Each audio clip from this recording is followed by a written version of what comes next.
À quelques jours de l'examen du BFM, l'inspection d'académie de Ziguinchor et les différents présidents des jurys se sont retrouvés ce vendredi 15 juillet, comme de coutume, pour un rappel des normes et règles participant au bon déroulement des épreuves. La rencontre d'aujourd'hui, c'est une rencontre de coordination pour la préparation de l'examen du BFM.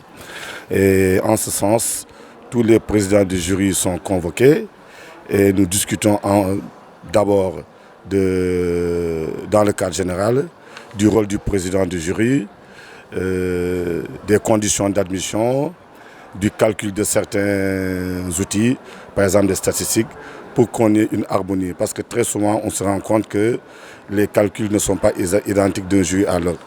Donc nous allons partager par rapport à ces calculs sur le taux de réussite des garçons, des filles, le taux d'échec, etc. Ayant conscience du chevauchement des examens du BFM et du baccalauréat, le secrétaire général de l'inspection d'académie rassure et renseigne que tout le dispositif est en place pour une bonne organisation de l'examen. Concernant le chevauchement avec le baccalauréat, les dispositions sont déjà prises parce que ce n'est pas la première fois qu'il y a ce chevauchement.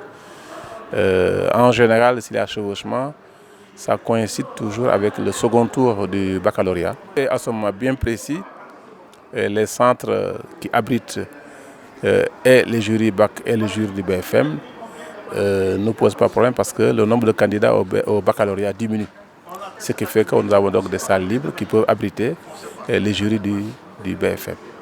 Donc à ce niveau, il n'y a aucun problème. Tout est déjà mis en place.